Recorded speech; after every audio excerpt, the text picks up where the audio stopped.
Hello, once again, we are going to be looking at annuals. Annuals are plants that grow once a year and full of many colors.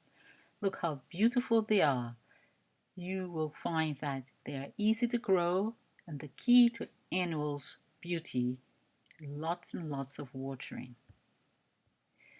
Annuals are evidenced by the name. They are plants that complete their life cycle in 1 year. This we've already discussed. These plants start from seeds. They grow and they bloom. You take the seeds and you collect them for the next year, and they will repeat the cycle again.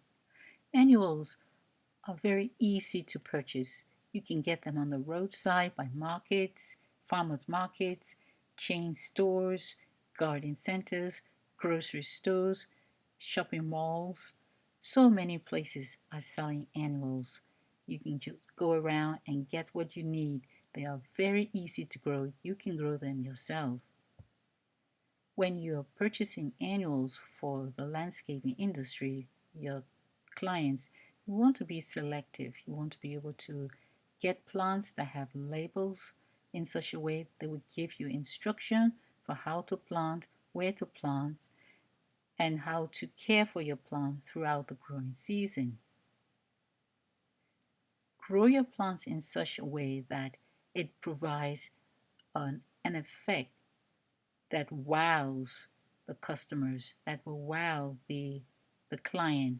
So your space become a creative art display in the landscape. Select your flowers carefully. Consider the purpose of the plant. You want to keep in mind the height, the formal design or informal designs. You want to be able to think about whether you want a hanging basket for your landscape, or perhaps take that and plant it into the ground. Not everyone is able to enjoy the beauty of a hanging basket. Make sure you understand your dimension, your space, so when you do your plants, it is in a very beautiful floral display. When you come to planning and designing your landscape, take into consideration the color of the flower you want to use, the height and texture, your garden bed size, your design, and the surrounding of the landscape. These are very important to make your landscape design successful. Planning and designing your landscape. The height of the plant in the garden is very important. In order for you to be able to see the beauty of it, you want to make sure that things are not blocking a plant that you want to be a showstopper. So create the height and sizes in the way where the garden design bed comes alive. Planting hanging basket. Now they are an enjoyment for everyone to be able to look at. You have hanging basket from the civic area within a town. You might be planting in a town area, or you might be planting near your home or your client area. So whatever you're doing, consider how high your basket is going to be so you can plant things that will hang down from it, or how low your basket is going to be so your plants does not take over the path, as it were. Proper care, proper watering. You want to use a slow release fertilizer within your basket, and you want to make sure that the heads of the flower are kept fresh by deadheading them every day, as it were. This is where the maintenance of the landscape comes in, and you'll be able to sign on with your client to maintain the area. Planning and designing the flower beds is so crucial.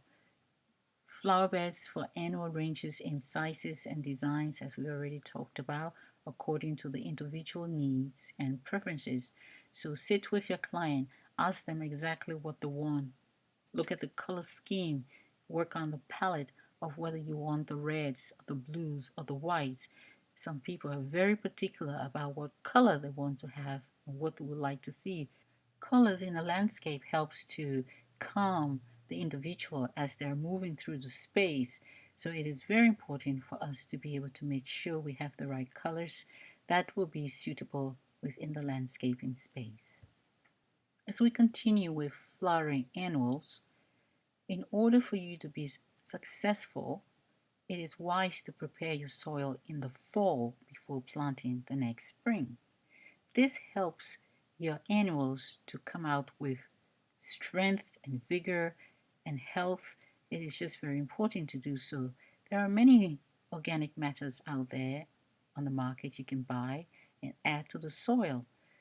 Peat moss, pine bark, composted sewage, leaves and grass clipping, animal manure, but you want to make sure you get the right organic matter for your flowering annuals, because too much of them could burn your plants and you defeat the whole purpose.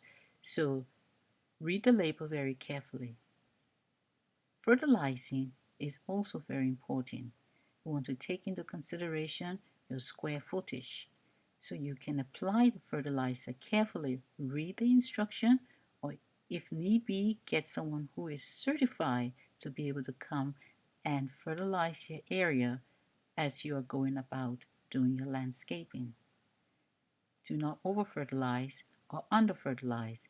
Just the right amount is wonderful. Mulching your annual beds. You may want to consider mulching, but if you plant your flowers carefully, you may not even need to mulch, because the bed itself will grow as a colony with different flowering plants that mulching will not be needed. But some clients do not like to see the matting going on. They like to see the individual flowers. And at this point, you need to listen to what your client wants. But mulching is very important because it helps with the aesthetics. It helps to control the weeds. It conserves the moisture within the plant. And it promotes a very nice, cool ground temperature for your growing season within the plant.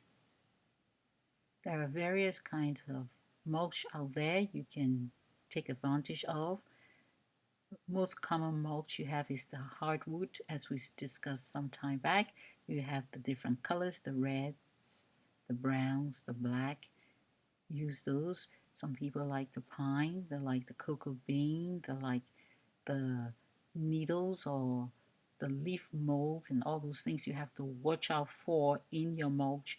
So when you put your mulch on, you do not want to bring in insects and diseases to your plants. So make sure your mulch is clean and it hasn't got all kinds of bacteria located with it. Flowering annuals are one of the easiest things to grow.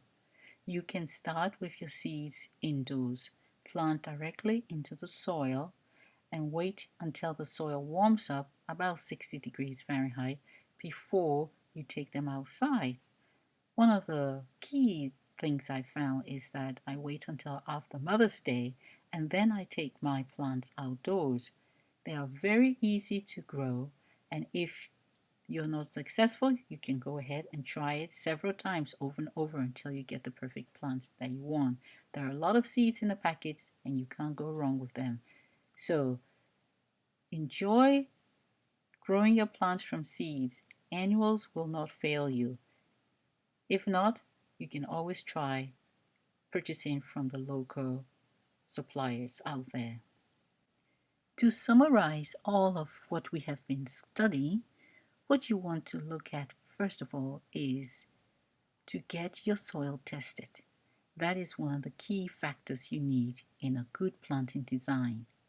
Once you have tested your soil and you receive the results, you will know where to best lay out the plants. You get onto the drawing board and design the garden design how it's best to be laid out, and you will take into consideration the individual needs, the creativity, the preferences, the colors, the texture, the plant material you have to work with. Position your plants carefully. Once all of that is done, go ahead and plant into the area that you want it to be. Make sure that the planting techniques has a seasonal care set aside for it. That is very important. A lot of people plant in the beginning. They start off okay, but they do not have an ongoing maintenance program. A maintenance program is key to beautiful annual gardening throughout the entire season, the early spring and the late autumn. Enjoy your gardening work, your landscape maintenance, and we will talk more next time. Goodbye.